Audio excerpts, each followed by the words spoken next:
and then it was the better part of 3,000 to attend the conference. So 14 on the year, but 11,000 for membership. So we would not have been eligible to this program had we not joined. That is correct, sir. So this is a very good deal for the taxpayers. Thank you. Councillor Oliver. Thank you, Mr. Mayor. I will ask a question of Jordan and Chris, although I almost in a sense know the answer already. But I'm certainly supportive of the motion, Mr. Mayor, and the fact that we do need to meet this requirement of the senior governments to have a new asset management plan.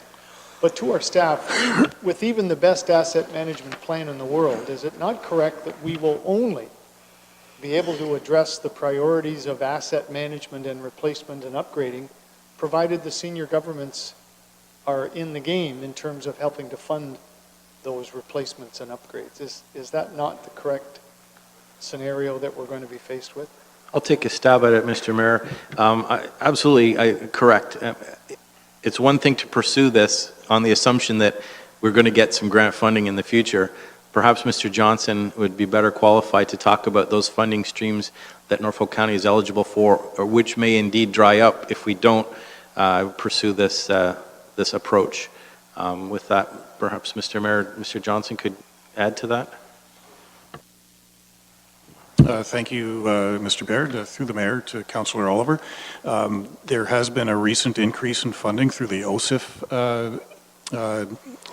avenue of funding for infrastructure projects, and that is, I believe, tripled over the last year and a half, 2 years.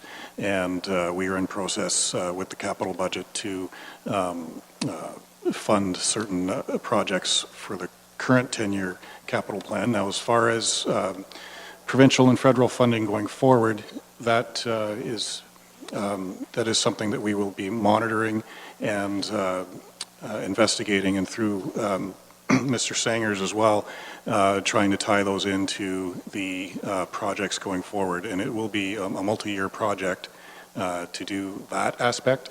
However, with funding that is, to have a crystal ball of funding that'll happen in the future is a difficult thing, but we do monitor it on a regular basis in order to give you the most up-to-date information.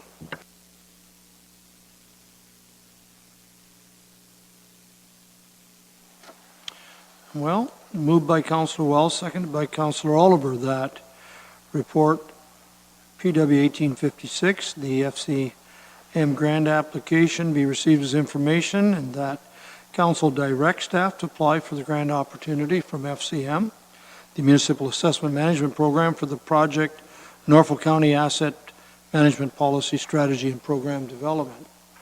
And further, that it be resolved that Norfolk County commits to conducting the following activities in its proposed project submitted to FCM's program to advance our asset management program, and it's the development of a strategic asset management policy, the development of an asset management strategy, and data gathering and consolidation and analysis. And further, that it be resolved that Norfolk County commits $22,700 from its current approved operating budget toward the cost of this initiative. Any discussion on this motion, Councillor Black?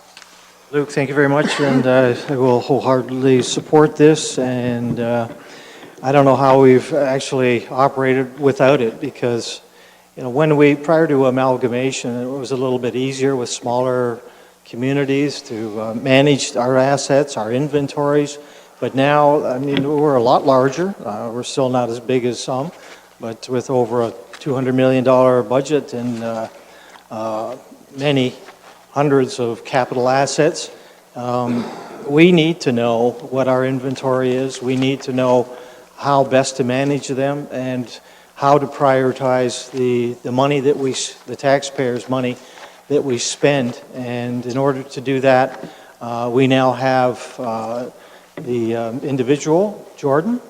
Happy to have him with us, and look forward to seeing a more organized and efficient, effective operation. Thank you. Thank you. Any other discussion on this motion? I hear none. Those in favor? It's carried. Thank you.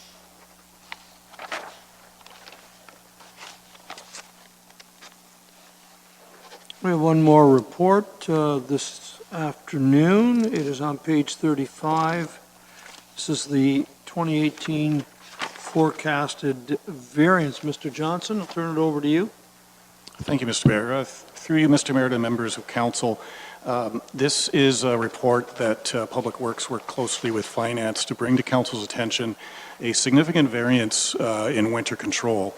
Winter control, by definition, is everything related to it, not just materials and supplies or whatnot, and it includes sidewalk clearing, it includes parking lots, it includes staff time, and a number of other items.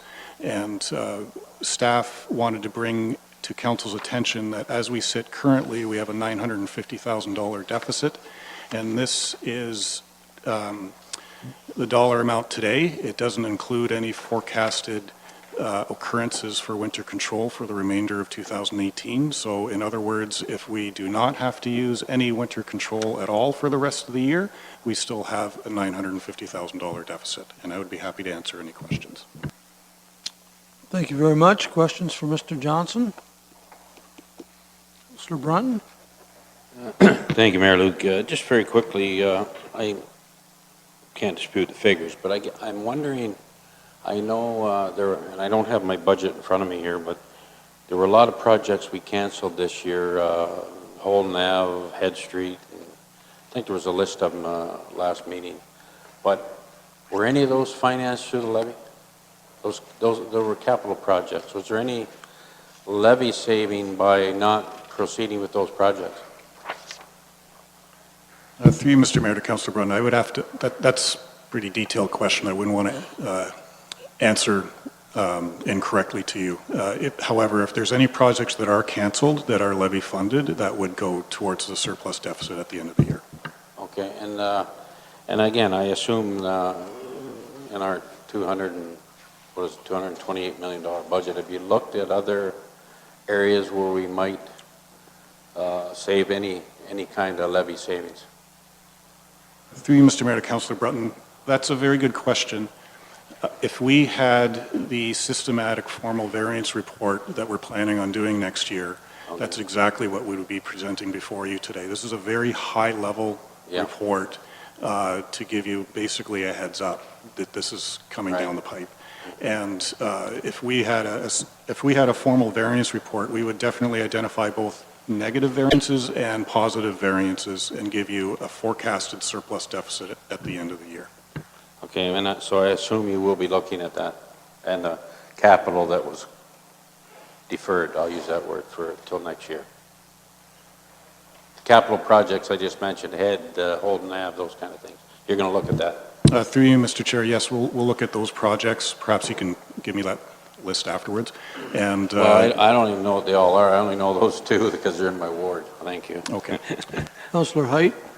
Thank you, Mayor Luke. Through you to the Treasurer, you mentioned you'll have a threshold for the variance report when it does come. Do you have an idea on those percentages that you'll be using for the plus and minuses? Through you, Mr. Mayor, to Councillor Height, for the year-end report, as part of our annual financial statement presentation and key performance indicators, we do use a threshold of $100,000 to put in our list in the report.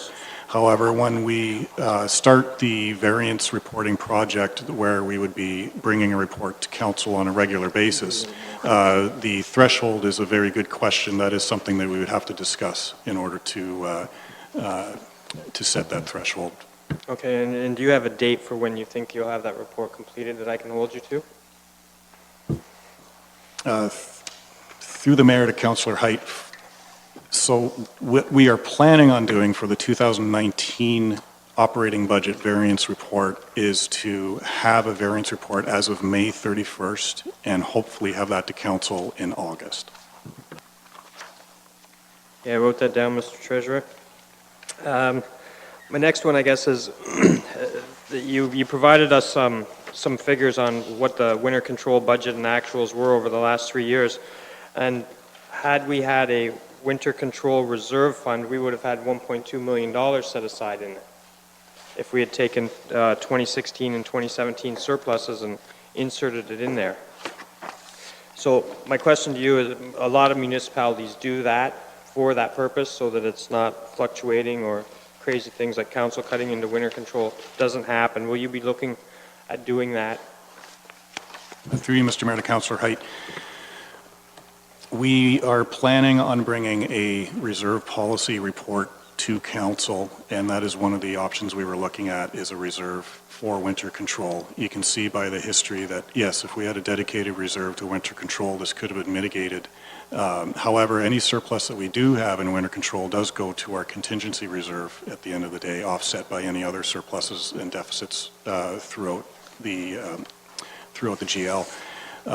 However, that is something that we will be looking at, is a specific reserve for winter control, because as you can see, it has caused a significant variance for 2018.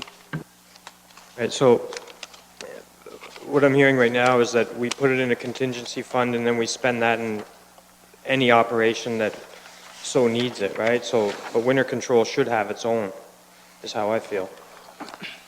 Through you, Mr. Mayor, to Councillor Height, so the contingency reserve, basically, if you take your overall surplus deficit of the county as a whole, and last year was north of $5 million, that goes towards the contingency reserve. If we had a surplus, that would also go towards the contingency reserve, and that's been Norfolk County's policy for what we do with the surplus deficit at the end of the year. Okay, thank you for that. I guess, like, one of my main concerns, and I'm sure council has the rest of it, is we're spending beyond our means. I've got some figures here, and it says that we haven't had a surplus since 2013 in overall operations. And something needs to turn around there, and that needs to come from your department and from the county manager. But I know we're getting there with baby steps. Is there anything else you can think of that needs to get done other than staying within budget? Through you, Mr. Mayor, to Councillor Height, yes, I have many ideas. One of them is to actually have a contingency reserve contribution as a placeholder in an operating budget every year. So we would contribute to that contingency reserve regardless if we have a surplus or deficit, and that is one area. And then the other reserves, it's a continuous project with the reserves. As you can recall, last year we did some improvements on some of the reserves, and council agreed to commit another $1 million towards contributions.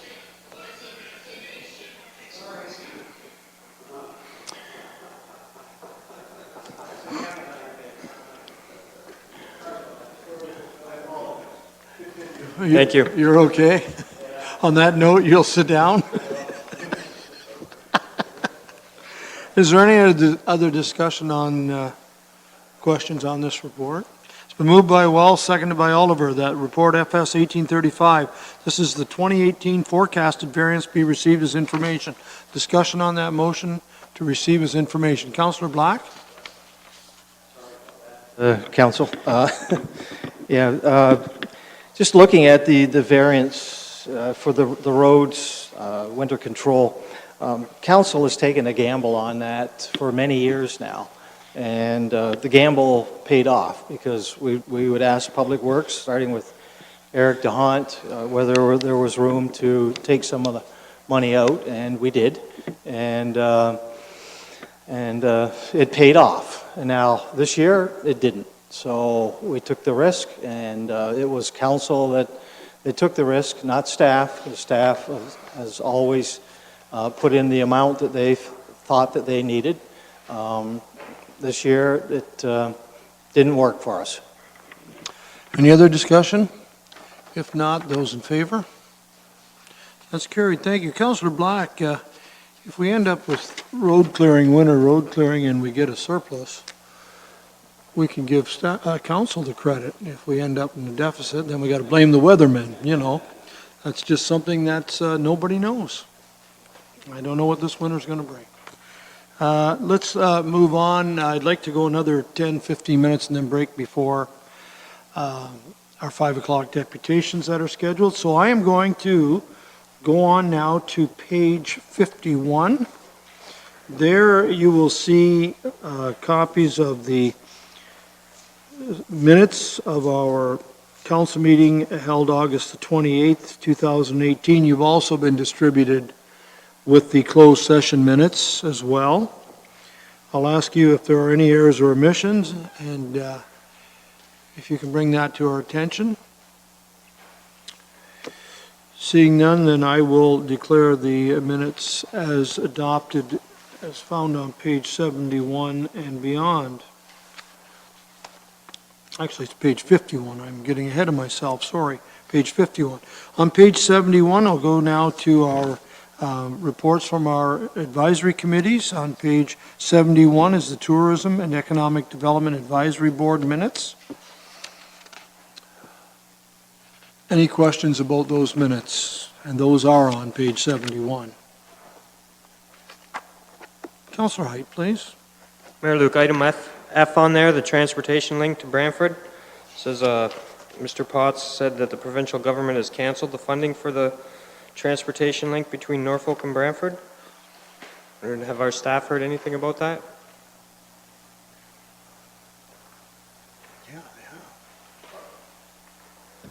My office received correspondence to that effect. The correspondence indicated that the funding was, and I quote, on hold. So it isn't, at that time, it wasn't officially canceled, but I'm not optimistic about that money surviving the analysis by the new government. Does that mean some of the funding for Ride Norfolk is at risk as well? The letter seemed to, that's a separate funding envelope, so they're conceptually different. Councillor Columbus. Just to make note for anybody watching today, on page 72 of the agenda package, council grant applications deadline October 1st. And we usually end up getting someone coming to us after October 1st, so October 1st is the deadline. I appreciate that. That's not far away. Councillor Oliver. Thank you, Mr. Mayor. This is just a quick one, and I don't know whether yourself, Mr. Mayor, or any other of my council colleagues know more, but it really caught my attention on page 3 to see that Titan Trailers, who's one of our big employers in Norfolk County, has purchased the Siemens plant in Tillsonburg that used to be the wind turbine windmill plant, which everyone, well, I think many people were sorry to see disappear. But that's good news. Do we know, Mr. Mayor, if they will be part of the expansion that they've talked about with us over the last couple of years will happen there now instead of in Langton, or I should say Cortland, or what are the implications, if any? Okay, and I certainly read a newspaper report on that, but Mr. Baird, can you shed light on that? Sure, and I don't want to step on Ms. Dusling's feet on this too. The Titan plan is really at that location, and it's my understanding that the former Siemens plant was just too good to pass up, because it's a big structure and they can put it to good use. So no, I think the Clofers continue to keep developing that site. Good question, thank you. Any other questions on this on these minutes of the advisory board? I have a motion then by Councillor Oliver and seconded by Geisens that the minutes of the Tourism and Economic Development Advisory Board of August the 27th, 2018 be approved as presented. Discussion? Those in favor? That's carried. Thank you.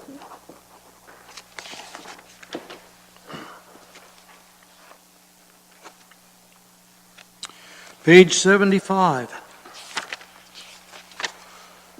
John Pegg, the Chief Emergency Management, Ministry of Community Safety and Correctional Services.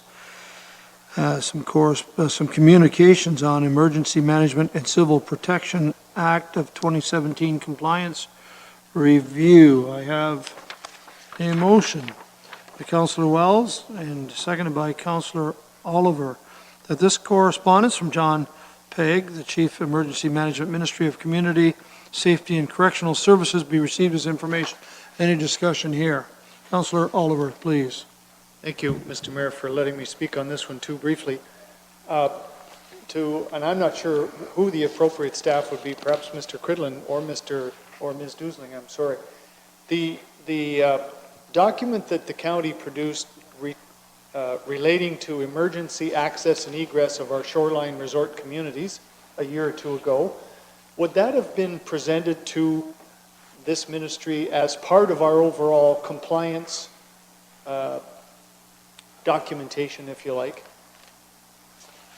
Through the mayor to Councillor Oliver, or no, that particular document wouldn't have been part of that. Just an observation then, Mr. Mayor. I mean, we adopted that as a corporation as part of our emergency response protocols within the Corporation of Norfolk County. And it would be my suggestion or request that as long as that document has status here within this corporation, it should be presented to the province in future years if we have to do an annual compliance, or if we're audited, if you like, annually. And I don't know whether this is an annual thing. It looks like it is. That I would certainly encourage the county next year to put that forward as part of our overall emergency response preparedness protocol. Okay, thank you.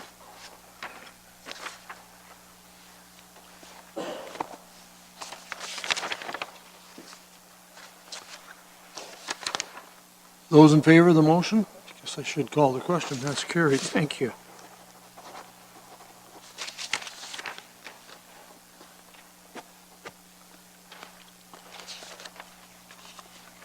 So I am looking at our 5 o'clock deputations. I would suggest we could do other business right now, but who knows how long that would take. I'll look for direction then, because obviously we will have other business, and before that we'll have deputations at 5, and then of course we have our closed session. Do you wish to break now for a break and start back at 5? The only other item I would go ahead with is other business at this time. Councillor Wells, your wishes? Okay, let's do other business and then we'll break and come back at 5 o'clock for our deputations. So, Mr. Johnson, I would start with you, please. I have nothing further to add this evening. Thank you. Thank you. Aaron, do you have anything to share? How about you, Mr. Sluchenkov? Thank you. Ms. Dusling? No? Mr. CAO? I do have a happy piece of news. It's my pleasure to announce that the Corporation of Norfolk County has successfully hired a new Director of Corporate Communications. That new position Council approved some time back. His name is Matt Terry.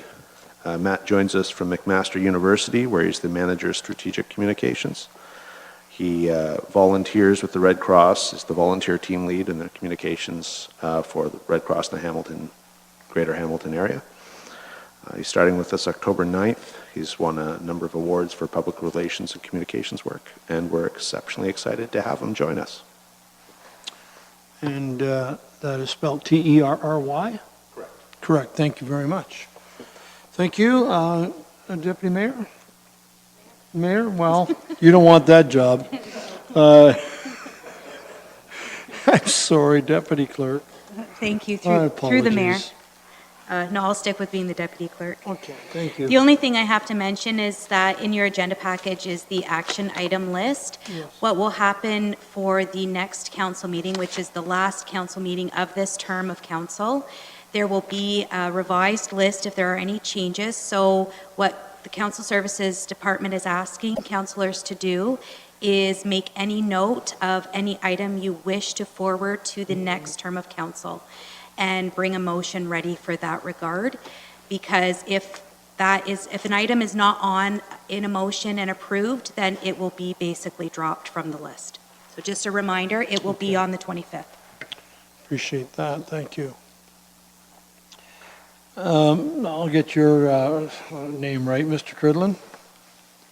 I thank you for that, and had nothing to add tonight. Thank you, Ms. Van Dyke. Nothing, thank you. Mr. Baird. Nothing tonight, thank you. Thank you. I'll go now to council, and I'll start with Councillor Geisens. Thank you, Mr. Mayor. I have something about North Walsingham Agricultural and School Fair is taking place on September the 20th, which is basically a little bit more than a week away. So I'm asking everybody, if you're interested, come on and I don't know what's happening, whether there's going to be cars with signs on the side or not, but our plan is to walk like we always have, and hopefully everybody that wants to come is more than welcome to come. So thank you very much. Thank you very much, sir. I'll go to Councillor Sonnenberg. Thank you, Mr. Mayor. I'd ask everyone to turn to page 17 in your agenda and have a look at that sign. Earlier in the meeting, Councillor Black found fault with a little spelling error. He says he's a stickler for the English language. I am too. I have found mistakes in novels that have been proofread 10 times, and I can still pick out errors. Look at the sign. Welcome to Norfolk County, working together with our community. Anybody find that awkward? What is Norfolk County if it isn't the community? So you're saying, welcome to the community of Norfolk County, working together with our community. It doesn't make any sense. Anybody want to argue that? Welcome to the community of Norfolk County, which we are. We're a community. Welcome to Norfolk County, working together with our community. Very, very awkward, and it means absolutely nothing.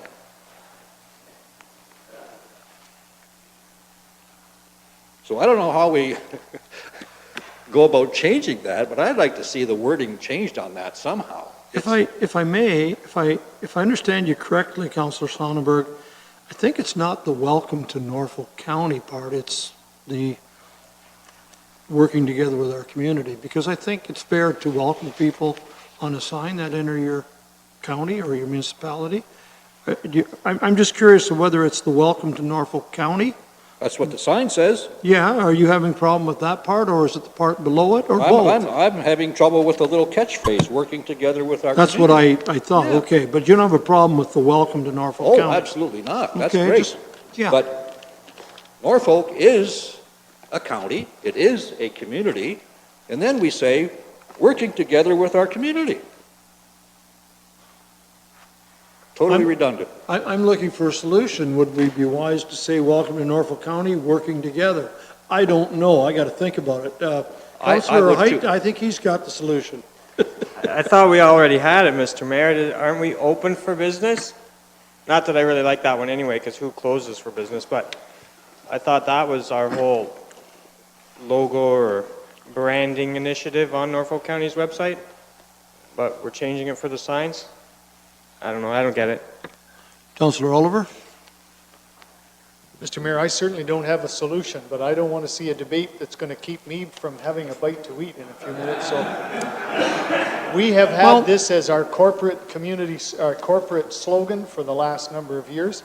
I don't want to disagree with my colleague, but I'm going to disagree with my colleague. I think it's completely appropriate as a corporate slogan. So let's not get into a debate this afternoon. Well, the deputy clerk has told me the new council shortly will be dealing with strategic plan, et cetera, and we'll have a look at this. So I'm going to move on, and but certainly you give us food for thought. Thank you. Councillor Height, you're next, please. Thank you, Mayor. Luke, just quickly, maybe I could ask for you guys for some of your wisdom. I received an email before I came here today. A constituent of mine is having an issue with flies, the insect flies. And she believes it's coming from ginseng that is close to her residence. Has anyone else received calls on that? She does have horses, and maybe the flies go into the ginseng and hang out. I don't know, but I just wanted to ask if any other councillors had calls that were similar to fly infestations in ginseng. No. No. Okay. I'll tell her she needs chickens. Oh, boy. Councillor Black, please. Councillor Wells. Councillor Brunton. Thank you, Mayor Luke. A couple of little things that come to my attention. I was asked to what the policy we have is. There's containers out there for diabetes where people put clothes in, etc. And apparently, I don't even know how many we have or where they are, but the one up behind the Canada Trust store up on Highway 3 or Queensway is a total mess with clothes and furniture laying out around it. And I realize that it's private property, but I don't know if we have a policy that deals with that. And I'll leave it, and maybe somebody could look into it. It is a disaster when you go and look at it. The second thing I've been asked about is, as you are aware and read in the paper, we've lost our junior hockey club in Simcoe. And my question is a couple of things, and I haven't been to the rink to check this out, but much of the, two things. One, did they pay their bills? We'd like to know that. Maybe James, you can, that's the second concern that these people have had. We know we lost the, what was their name, the Tigers, or the previous junior club. When they left, we got stung with that group, but I hope we didn't get stung with this one when they left. They've relocated to Hespeler. I'm sure you've all read about it. But the other thing I'm concerned about, and maybe Mr. Cridley could check it out, in the arena back, and I was involved in it, we had donations to build and supply materials for all the stalls in the junior dressing room.